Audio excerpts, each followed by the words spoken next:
Okay. So, pag-usapan natin itong ating politiko dito sa Pilipinas. Mukha yatang sobra ng gulo, nagkagulo, no? Dahil nga dito sa panawagan ni dating presidente Duterte, no? Former President Duterte sa interview niya sa SMNI, no? Ang issue kasi dito, no? Dito sa paglaglag ni Martin Romualdez, no, sa pagtanggal nila dito sa confidential funds ni Vice President Inday Sara Duterte. Dahil dyan sa pagtanggal sa confidential funds at sa pagtatanong sa confidential funds sa 2023, no, 2022 na confidential funds, nagbukha tuloy masama itong si VP Sara. So syempre itong dating presidente, former President Duterte, ipinagtanggol yung anak, no? Which is tama nga naman ang mga banat ni former President Duterte tungkol kay Martin Romualdez, no? Na bakit sininggle out ninyo itong si Vice President Inday Sara Duterte? At lumalabas pa na marami palang pera na winaldas itong Kamara, especially on itong Congress, na meron silang extraordinary funds na malabo, walang explanation. Buti nga itong si VP Sara may explanation sa kanyang confidential funds, no? At meron pang traveling expenses itong Kamara, itong House, Congress. So, ito yung pinopoint out ni former President Duterte na dati itong si Martin Romualdez pala ay gusto na itong maging presidente. So parang kinonect nila na itong si Martin Romualdez ay nag-start na silang bahira ng masama. Lagyan ng putik si VP Sara para hindi manalo sa 2028. Because real talk tayo dito ha, Vice President Inday Sara Duterte is a threat to them, no? Si Presidente Bongbong Marcos naman, hindi naman yan magpe-presidente noong 2028. Ba? So walang kasalanan si PBBM dito, no? Pero wala pa namang statement na ibinigay si PBBM sa issue na ito. Kung kakampi ba siya kay VP Sara, kung kakampi ba siya dito kay Martin Romualdez. Pero ito ay malaking move sa ating politika. Ha? Ito na ba yung simula na mabubuwag yung unity team? Okay? Marami sa mga vloggers, news media, nag-iingay ngayon. Nag-aabang kung ano ang mangyari tungkol dito. Dahil dati kakampi, unity team, ngayon mabubuwag na ba ito? Pati nga si Sandro Marcos, parang nadamay dito sa mga usapin. Okay? So ipapakita ko yung video na si former President Duterte may hamon siya dito kay House Speaker Martin Romualdez. O kung gusto mong magpresidente, hahamonin kita. I-audit din natin yung mga pera na winawaldas nyo dyan sa Kamara. Yan ang panawagan ni former President Duterte. Ipapakita natin yan. Okay? So, tayong taong bayan na taxpayer tayo, meron tayong right na mag-demand sa kanila na kayo rin i-audit namin. Because it's very unfair to Vice President Inday Sara Duterte na sinisingle out lang. Siya lang yung pinaimbestigahan. Ang kanyang confidential funds lang ang kanyang tinatanong. How about you? Nag-deny na ba kayo na meron kayong confidential funds? Nakakahiya kayo. Ha? You're pointing out fingers na kayo rin pala, meron din kayong mga pera na ginasta na dapat i-explain nyo sa taong bayan. Di ba? So, itong si Duterte, former President Duterte, nagsalita na, pero ipapakita ko sa inyo yan. Pero bago ang lahat, help me na i-like at i-share muna itong video natin sa Facebook, sa YouTube para kakalat ito sa taong bayan. Okay? Sabay-sabay tayong mag-like, share, 1, 2, 3, go. Thank you. And also guys, i-subscribe, i-follow itong Don Mar TV para lagi kayong updated sa mga balita na kagaya nito.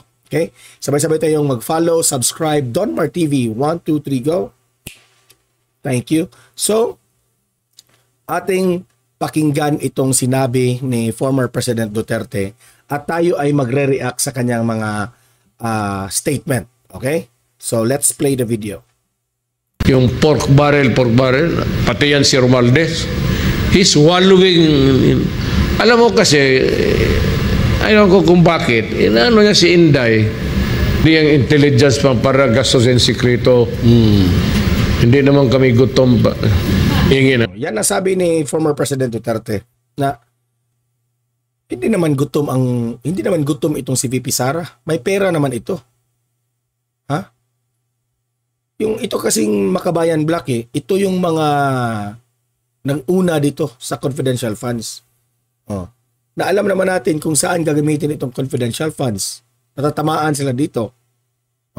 Ngayon, sabi ni Duterte, they are not hungry for money.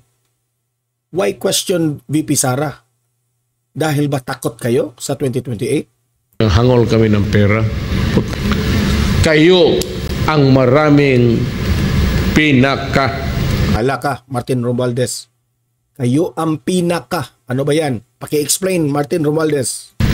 Alam mo, pag mag-liquidate ka, ano yung masking? Mag-liquidation tayo and you will find out what is the most rotten.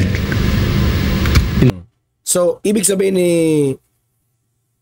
former President Duterte, if mag-liquidate tayo sa lahat ng mga expenses, so ano yung ipinalabas na pera sa taong bayan, no, sa tax natin, sa gobyerno natin, itong kamera ang dapat malaking tatanungin.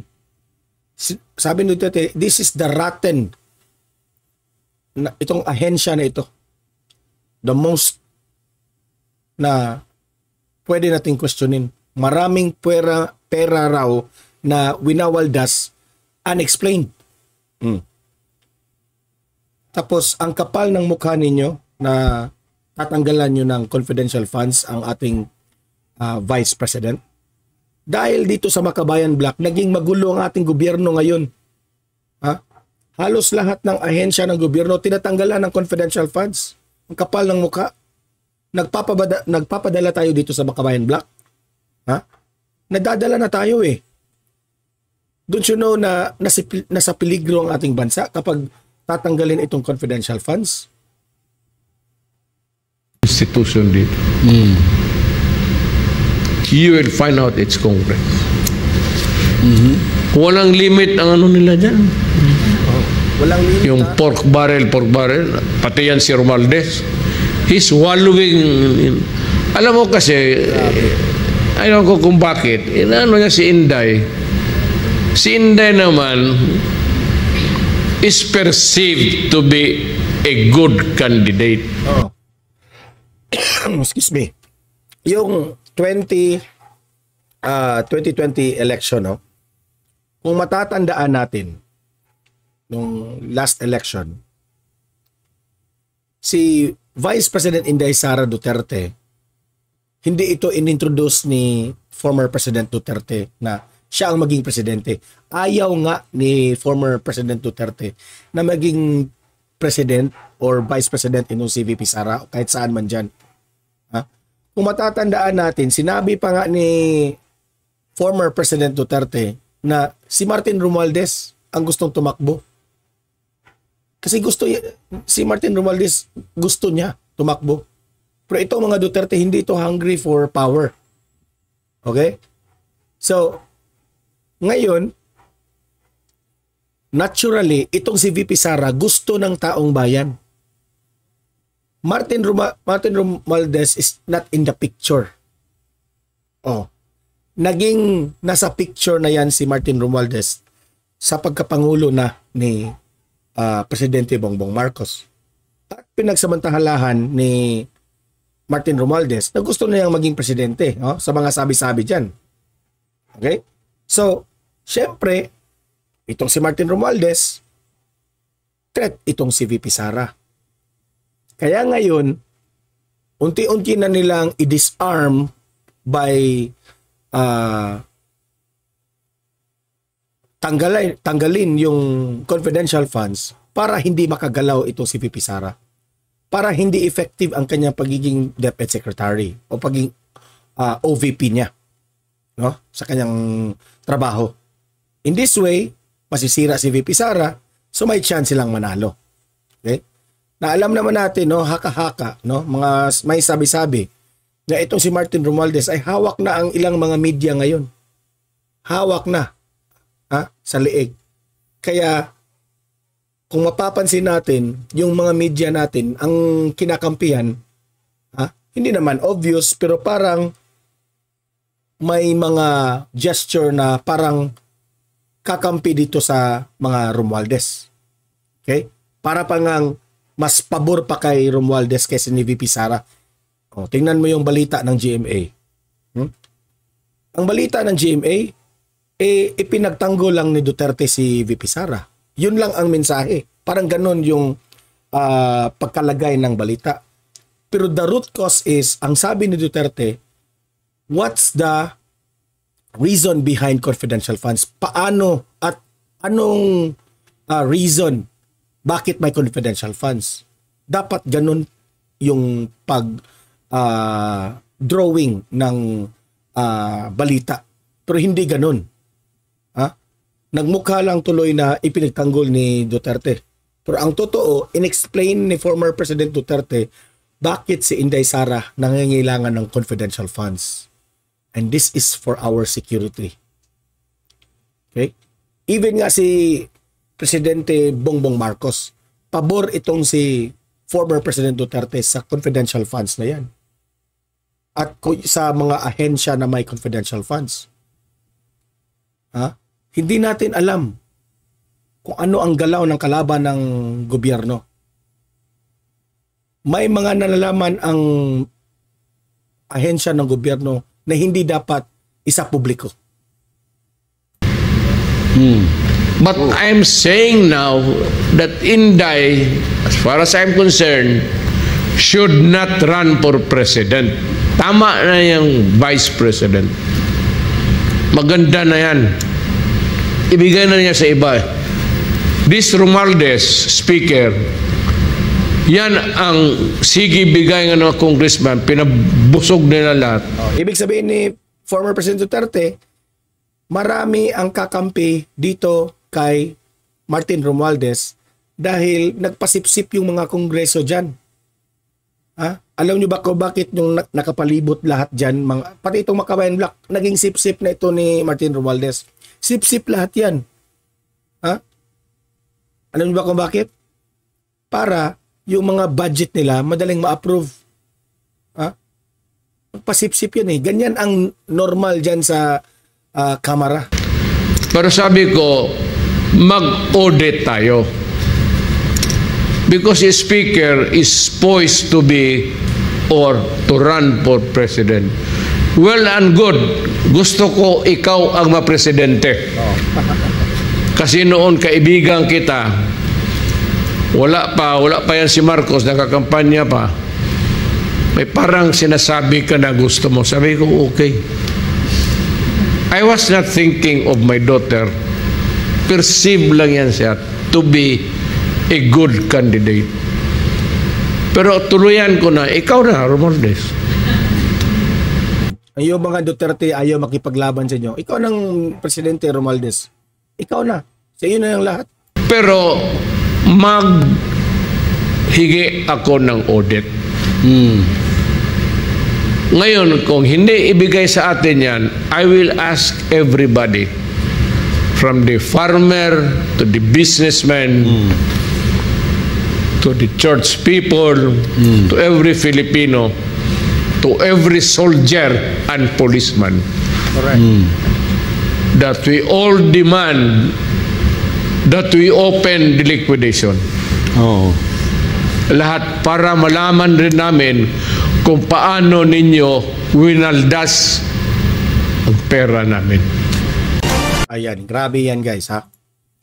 So, pati kami, pati ang audience dito sa Don Mar TV, magdidemand kami, Martin Romualdez, na I-liquidate lahat ang mga pera na ipinalabas ninyo para transparent. Meron kaming right dahil ang taong bayan ay taxpayer. Pera yan ng taong bayan. Dapat yan ay makita lahat, no, ng mga mata ng taong bayan kung gaano kalaki ang lahat ng pera na ipinalabas. Total, ipinaimbestiga mo si VP Sara dyan. Tinanggalan mo na ng confidential funds. Damay-damay na ito lahat. Liquidate na lahat. Yan ang demand ng taong bayan. So kayong mga audience ko dito, libre kayong mag-comment, mag-react tungkol sa issue na ito. Ano ang masasabi nyo dito? Ano ang masasabi nyo sa demand ni former President Duterte? Tama lang ba ito? Comment, react, babasahin natin yan lahat. Like, share this video para kakalat ito sa taong bayan. I-subscribe, i-follow itong Don Mar TV para lagi kayong updated sa mga latest issues. Okay? So guys, hanggang dito na itong video na ito. Have a great day and God bless sa inyong lahat. Mabuhay ang Pilipinas.